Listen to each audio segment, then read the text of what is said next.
Alright, recording once again tonight on this crazy night where it went from being super clear to hazy and cloudy to overcast to breaking up to crystal clear once again.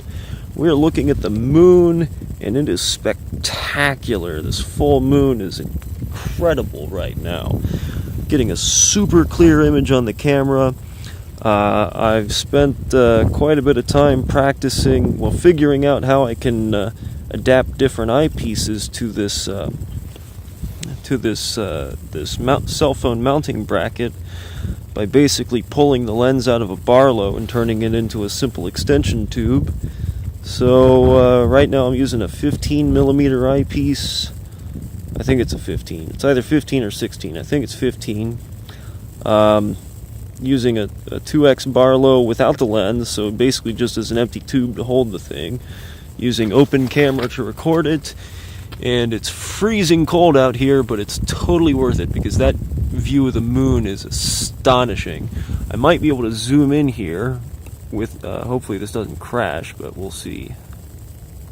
Oh yeah, look at that. That is incredible. So I can zoom in. We can pan around, look at the different features on the moon.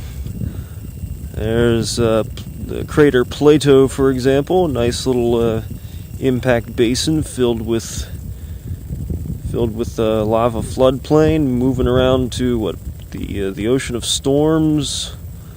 Don't remember exactly the Latin name. Wow, look at that detail. That is awesome. Was that Tycho down there? And moving around, let's see, we've got somewhere in here we should be coming up on yes, Mare Tranquillitatis, the Sea of Tranquility. So I am super happy with how this is turning out. I definitely think that at least for the moon, the 15mm eyepiece using the Barlow extension tube is the way to go because well, just look at it. Crystal clear. You can do the full moon or you can zoom in on stuff. Whichever suits your needs. Look at that. The scintillation or the movement in the atmosphere there on the lunar limb. And of course, we're getting a lot of movement, and when I'm touching the telescope, I jiggle everything. Because it is very cold after all, so I'm shivering. But, wow. Totally worth it, like I said. I'm going to try... Well, I'm going to get some real good pictures of the moon.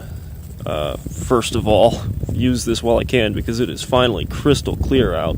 And I want some full moon shots.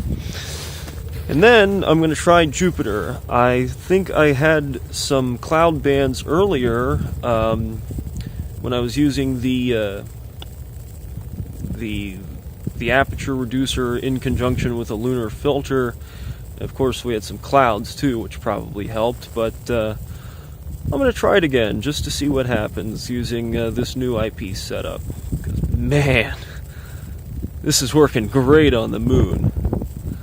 Okay, so coming up on 4 minutes here in about 15 seconds. I'll just let you enjoy the view.